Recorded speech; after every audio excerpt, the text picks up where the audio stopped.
नमस्कार, न्यूज 18 मध्य प्रदेश छत्तीसगढ़ गांव शहर चुनावी सफर का कारवा पहुंच चुका है मंडला जिले की निवास विधानसभा सीट, जहां पर आदिवासी बाहुल्य इलाका है। 2.5 लाख से ज्यादा वोटर्स यहां पर निवास करते हैं और कहीं ना कहीं जिस तरह से मध्य प्रदेश की सियासत में आदिवासियों के मुद्दों को लेकर खास तौर पर चर्चा हो रही है और यहां पर भी ये तमाम सारे मुद्दे हैं जिनको ध्यान में रखकर यहां का जागरूक मतदाता अपना वोट कास्ट करने जाएगा। ये हाई प्रोफाइल सीट है और वो इसलिए क्योंकि केंद्रीय मंत्री फग्गन सिंह कुलस्ते यहां से बीजेपी की ओर से चुनाव लड़ रहे हैं। गोंडवाना गणतंत्र पार्टी और बसपा के बीच यहां पर गठबंधन है और देवेंद्र मरावी को यहां पे उन्होंने अपना उम्मीदवार बनाया है। वही कांग्रेस से चैन सिंह वरकड़े यहां पर चुनावी मैदान में हैं। तो इन तीनों प्रत्याशियों के बीच ये त्रिकोणीय संघर्ष जो है वो इस विधानसभा में देखने को मिलेगा। जनता हमारे साथ है, जनता के बीच आपको यहां पर हम सबसे पहले लिए चलते हैं और उनसे बात करेंगे कि उनके इस बार क्या मुद्दे हैं। क्या करते हो भाई आप? पढ़ाई करते हैं। कहाँ, यहीं पढ़ते हो जी। तो कैसी शिक्षा वगैरह व्यवस्था वगैरह कैसी है? कोई दिक्कत होती है, परेशानी होती है? ठीक है। क्या मुद्दे हैं जिन पर यहाँ की जनता मतदान करेगी इस बार? क्या है, जिले की मांग है, निवास में बेरोजगारी है, शिक्षा के, स्वास्थ्य के विषय में, उस हिसाब से मतदान किया जाएगा। कांग्रेस की ज्यादा उम्मीद है इस बार आने की।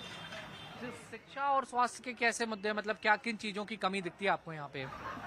बेरोजगारी है सबसे बड़ा रीजन, जिससे यहाँ पे पलायन होता है। और स्वास्थ्य संबंधी डॉक्टर नहीं है यहाँ पे, किसी भी प्रकार की व्यवस्थाएं नहीं है सरकारी। हॉस्पिटल में एक्सरे नहीं है, सोनोग्राफी नहीं है, और भी अदर इलाज के लिए डॉक्टर नहीं है। कहीं बाहर कहीं जाना पड़ता होगा? सीधे यहाँ से 65 किलोमीटर की दूरी भी जाना पड़ता है, जबलपुर। देखिए, यहाँ के लोगों की ये मांग है, ये समस्याएं हैं कि दूर दराज के क्षेत्रों में स्वास्थ्य और अन्य सुविधाओं के लिए यहाँ पे जाना पड़ता है। आप भी यहीं रहते हैं, यहाँ की तमाम चीजों पर आप बारीक नजर भी अपनी रखते होंगे और देखते समझते होंगे। क्या चुनावी समीकरण जो है वो तो अपनी जगह ठीक है, लेकिन यहाँ के लोगों की मूलभूत सुविधाएं अभी तक नहीं मिली, ऐसी जानकारी है?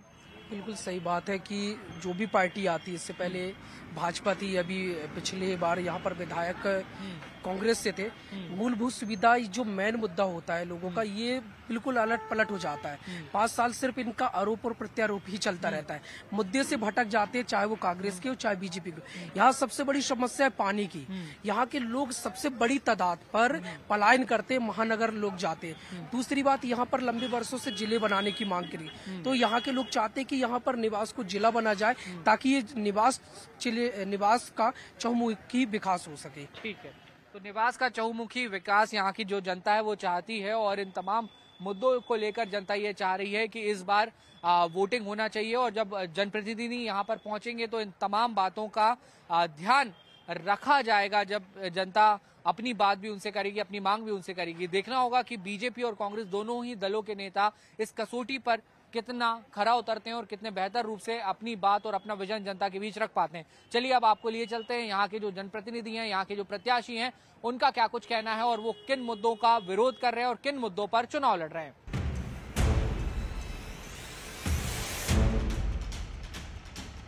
जनता के बाद अब हम आ पहुंचे हैं जनप्रतिनिधियों के बीच और जनता ने जो मांगे रखी हैं निवास विधानसभा को लेकर, जनता के बीच से जो मुद्दे निकल कर आए हैं इस पूरी विधानसभा को लेकर, अब हम उसके साथ जनप्रतिनिधियों से यहाँ पर बातचीत करेंगे जो इस पूरे इलेक्शन को फाइट कर रहे हैं, कॉन्टेस्ट कर रहे हैं, और जानेंगे कि उन्होंने जनता के लिए क्या कुछ सोचा है। वो जनता के बीच जा रहे हैं तो अपना विजन किस तरीके से रख रहे हैं। मेरे साथ देवेंद्र मरावी हैं जो गोंडवाना गणतंत्र पार्टी और बसपा के उम्मीदवार हैं, वही कांग्रेस के जो उम्मीदवार हैं वो भी हमारे साथ हैं, चैन सिंह वरकड़े जी, और तमाम कांग्रेस के नेता हैं और इसके अलावा आम लोग भी इस पूरे कार्यक्रम के दौरान हमसे जुड़ेंगे। चुनौती कहीं ना कहीं निवास में बीजेपी से एक बड़ा चेहरा है मैदान में, फग्गन सिंह कुलस्ते खुद चुनाव लड़ रहे हैं, केंद्रीय मंत्री हैं। मैं निवास क्षेत्र का एक आम मतदाता हूँ, कांग्रेस पार्टी का एक कार्यकर्ता हूँ।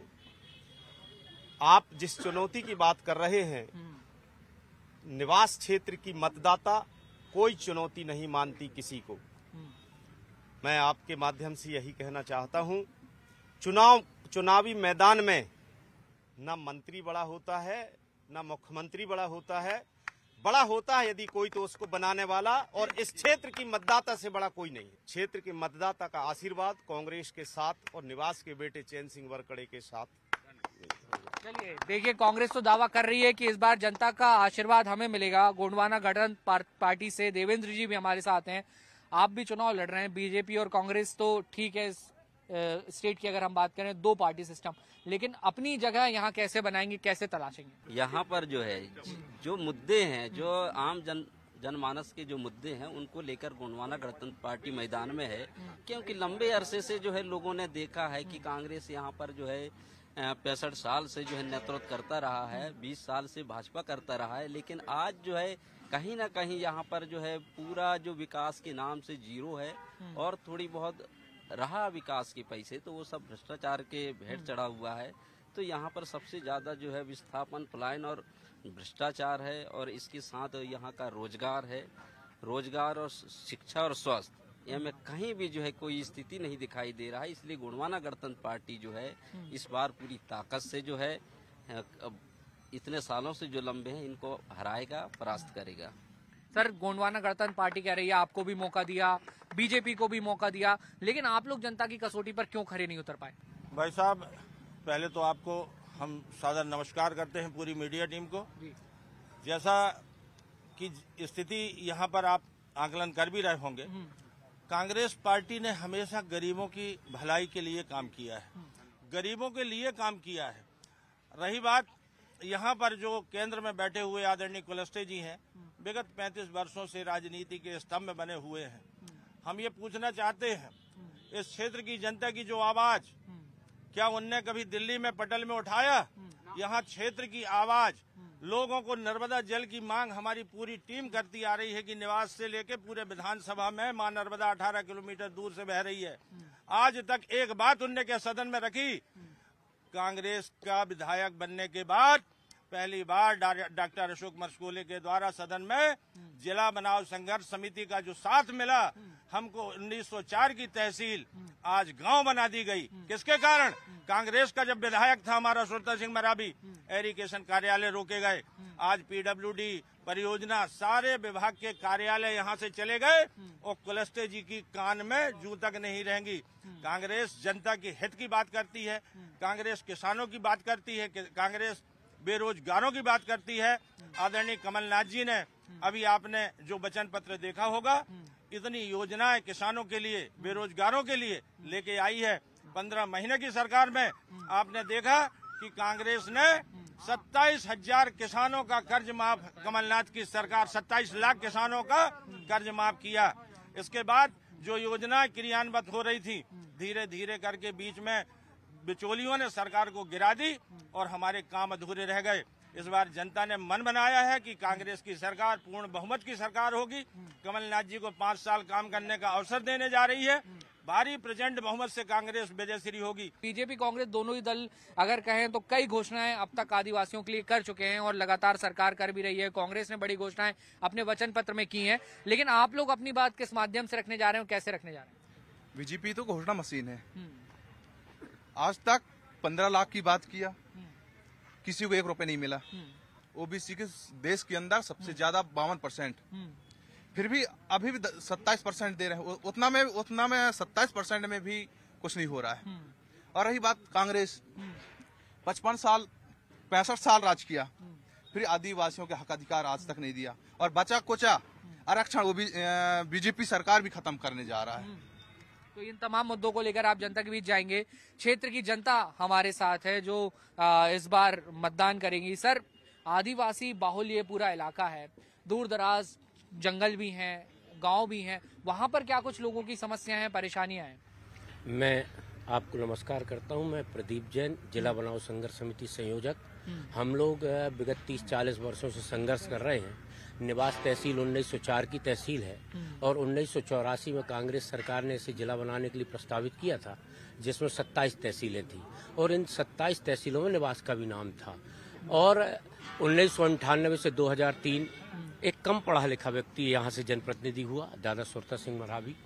उन्होंने जो विकास काम किया, जो भी दिख रहा है, ये दादा सुरता सिंह की देन है। चाहे वो थाना का भवन हो, अस्पताल भवन हो, महाविद्यालय भवन हो, ओवरहेड टैंक हो, वाटर सप्लाई हो निवास में आमा डोंगरी में, या ITI भवन हो।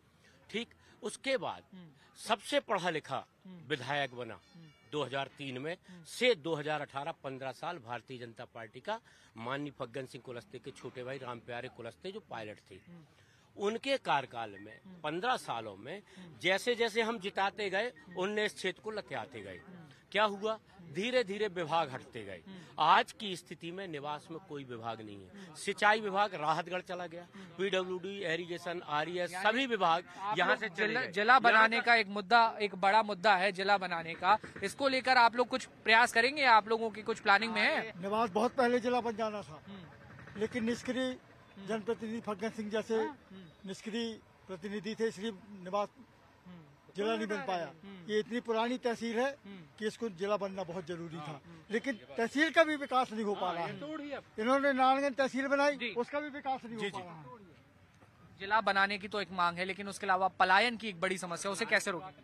श्रीमान जी, मैं सबसे पहले आप लोगों को, सभी पूरी टीम को नमस्कार करता हूं। जय हिंद, जय भारत। बहुत अच्छा आपने प्रश्न किया है। हमारा जो निवास क्षेत्र है मंडला जिला, जबलपुर जिला और डिंडोरी जिला की सीमा पे बसा हुआ है। यहाँ ज्यादातर आदिवासी मतलब लोग निवास करते हैं। हम ये चाहते हैं कि पलायन इसलिए हो रहा है, मनेरी फैक्ट्री बनी है, पूरे उड़ीसा, बिहार और जबलपुर जमाना के लोग काम करते, हमें उसका कोई फायदा, नाम से बनी मंडला जिला के पलायन इतना होता है। आदिवासी क्षेत्र में पलायन माने आप समय में जब जाएंगे, जब गेहूं और धान की फसल काटी जाती है, उस समय गाँव में आदमी नहीं मिलते, उस समय सारे लोग यहाँ से पलायन कर जाते हैं अपनी मेहनत, क्योंकि यहाँ मेहनत मजदूरी है ही नहीं। रही बात यहाँ अगर किसान की बात करें तो किसान जो है हमारा यहाँ से नर्मदा जल लाभ समिति, जैसा कि जैन साहब ने आपको बोला कि निवास की सबसे बड़ी एक समस्या है कि यहाँ का पलायन तब रुक सकता है कि नर्मदा जल को लाके पूरे क्षेत्र में चला। जब ये बरगी बांध का पानी सतना और रीवा शहडोल जाके वहां जा सकता है, तो निवास तो यहाँ से 25 किलोमीटर है, आराम से यहाँ नल वहां से बरगी बांध से पानी लाया जा सकता है। दूसरी समस्या एक है हमारे यहाँ की जिला की समस्या के बारे में आप इससे पहले भी अवगत होंगे। यहाँ तो आत्मदाह तक के लिए सम्मेलन मतलब यहाँ आंदोलन किया गया और हमारी लड़ाई अभी खत्म नहीं हुई है। हम यहाँ के जो संघर्ष समिति के अध्यक्ष महोदय जैन साहब हैं, हम उनके लिए बिल्कुल तत्पर हैं। कभी भी जैसे ही चुनाव होता है हमारी मांग, और हमारे भाई साहब चैन सिंह के साथ इन्होंने भी जिला बनाओ संघर्ष समिति में पूरा सहयोग किया है और आज हमें तो एक बहुत बड़ी चैन सिंह के रूप में ताकत मिल गई है क्षेत्र में। ये आम जनता की ताकत है, ये किराए की लाई गई भीड़ नहीं है। मैं जवाब ले लेता हूं इसका थोड़ा सा। भाई साहब, पूरा प्रयास ये किया जा रहा है कि जिला बनाने के लिए हम संघर्ष करेंगे, दावा भी ये किया जा रहा है, राजनीतिक इच्छा शक्ति इसमें लगेगी। आप लोगों की तरफ से भी ये प्रयास रहेगा ताकि यहाँ की क्षेत्रीय समस्याएं दूर हों? ये लोग जो है कुछ भी बना दें लेकिन विकास नहीं करेंगे। पहली प्राथमिकता है कि यहाँ के लोगों को जो है रोटी देना, वो कैसे देंगे? अभी भाई साहब बोल रहे थे कि यहाँ बरगी डैम बना है, यहाँ के लोगों को पानी मिलना चाहिए। अरे यही आशा से तो हमारे लोगों ने जो है अपने खेत डुबाए थे, अपने मकान डुबाए थे कि हमारे लोगों को पानी मिलेगा। लेकिन क्या किया इन्होंने जो है आज तक इन्हें पता नहीं है कि डुबाने के बाद ये आदिवासी परिवार कहाँ गए, इनकी कोई गणना है? कितने लोग कहाँ चले गए? आज तक उन जो विस्थापन है उनको जो है मुआवजा राशि नहीं बांटा गया और कहते हैं कि यहाँ हम पानी पहुँचा देंगे, जिला बना देंगे। ये कभी कुछ नहीं कर सकते। ये सिर्फ फुटबॉल बनाए हुए हैं आदमियों को। यहाँ से कांग्रेस के ऊपर, कांग्रेस कहता है हम पे विश्वास करो, आदमी यहाँ के लोग जो है उस पर विश्वास कर लेते हैं। भाजपा के लोग कहते हैं हम ये कर देंगे, उन पे विश्वास कर लेते हैं।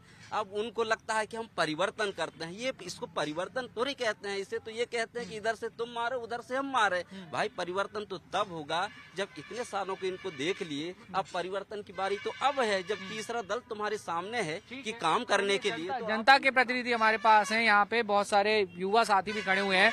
आप लोग की क्या दिक्कतें हैं, परेशानियां हैं यहाँ पे?